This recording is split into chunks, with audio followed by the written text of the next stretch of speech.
വാബിസിയെ കുറിച്ച് അൽ വാബിസി എന്ന് പറയുന്ന ഒരു വ്യക്തി മുസ്ലിമായിരുന്നു, വിശുദ്ധ ഖുർആൻ പഠിപ്പിക്കുന്ന ഒരു വ്യക്തിയായിരുന്നു.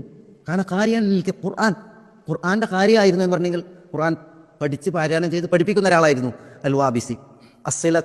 അൽ വാബിസി എന്നാണ് അയാളുടെ പേര്. അൽ വാബിസി അൽ മഖ്സൂമി. അയാൾ എന്താ ഉമർ ഇബ്ൻ അബ്ദുൽ അസീസിനെ കണ്ട ഭരണകാലത്താണ് അദ്ദേഹം മദ്യപാനത്തിന് വിധേയനായി. അല്ലാഹു കാക്കട്ടെ, ഔദു ബില്ലാഹ്.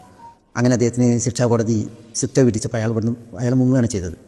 യുദ്ധബന്ദികളെ മോചിപ്പിക്കാൻ വേണ്ടിയിട്ട് മോചിത മുതൽ നൽകിയിട്ട് ഖലീഫ കൊന്നത് ഇസ്മായിൽ ബിൻ അബിൽ ഹക്കം എന്ന് പറഞ്ഞൊരു വ്യക്തിനെ വിടാണ്. എന്തിന്?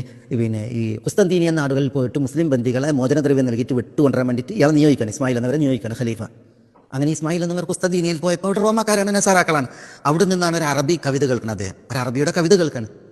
ആ കവിതയിൽ സലീമുൻ മല്ല മിൻഹു അഖ്റബുഹു വവദ്ദഉഹുൽ മുദാവി വൽ ഹമീമു ഇങ്ങനെയൊക്കെ ഉണ്ട് ഒരു വരികൾ.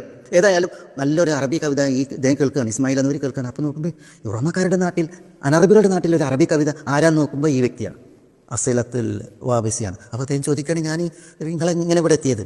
ഞാൻ ആളുകളെ മോചിപ്പിക്കാൻ വേണ്ടിയിട്ട് മോചനദ്രവ്യമായിട്ട് വന്നതാണ്. ഈ മോചനദ്രവ്യം കൊണ്ട് മോചിപ്പിക്കാനായിട്ട് അർഹപ്പെട്ട ആൾ നിങ്ങളാണ്, നിങ്ങൾ വരും പറയുകയാണ്. അപ്പോൾ അദ്ദേഹം പറയുകയാണ്, ഞാൻ വരില്ല എന്ന് പറയുന്നത്. എനിക്കിവിടെ കുടുംബം കുട്ടികളൊക്കെ ആയി.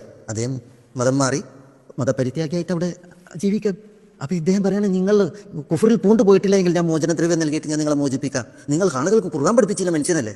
അപ്പോൾ അദ്ദേഹം പറയുന്നത്, ഞാൻ ഖുർആൻ പഠിപ്പിച്ചിരുന്ന ആളാണ്. അപ്പോൾ ചോദിക്കുകയാണ്, എനിക്ക് വല്ലത് ഹെഫ്ള് പണ്ട തലയിലും ചോദിക്കുകയാണ്. അപ്പോൾ പറയാണ്, ഞാനൊക്കെ മറന്നുപോയി. റുബമാ യവദ്ദുല്ലദീന കഫറു ലൗ കാനൂ മുസ്ലിമീൻ എന്നൊരായത്ത് അതുണ്ട് മനസ്സിൽ നിന്ന്. റുബമാ യവദ്ദുല്ലദീന കഫറു ലൗ കാനൂ മുസ്ലിമീൻ, അവിശ്വസിച്ചവർ ഞങ്ങൾ മുസ്ലിമീങ്ങളായിരുന്നുവെങ്കിൽ എന്ന് കൊതിച്ചു പോകും എന്ന് പറഞ്ഞ ആശയത്തിലുള്ള ആയത്ത് അതെനിക്കറിയാം എന്ന് അയാൾ പറയുന്നുണ്ട് എന്നാണ് ആ സംഭവത്തിൽ പറയുന്നത്. മനസ്സിലല്ലേ? അയാളോട് ചോദിക്കാണ്, നിങ്ങൾ ഖുർആൻ പഠിപ്പിച്ചിരുന്ന ആളല്ലേ എന്നാണ് ചോദിക്കുന്നത് ഈ ഇസ്മായിൽ എന്നവർ. അതേ ആയിരുന്നു, പക്ഷേ ഇപ്പം ഞാൻ കുഫറിൽ കൊണ്ടുപോയി എന്നിട്ട് അദ്ദേഹം വരാൻ വിസമ്മതിക്കാൻ ചെയ്തു. മോചനദ്രവ്യം നൽകിയിട്ട് നിങ്ങളെ വിടാമെന്ന് പറഞ്ഞപ്പോൾ പോലും അദ്ദേഹം കൂട്ടാക്കിയില്ല എന്നുള്ളതാണ്. അല്ലാഹു അക്ബർ. ഔദു ബില്ലാഹ്. ഞാൻ പറഞ്ഞത്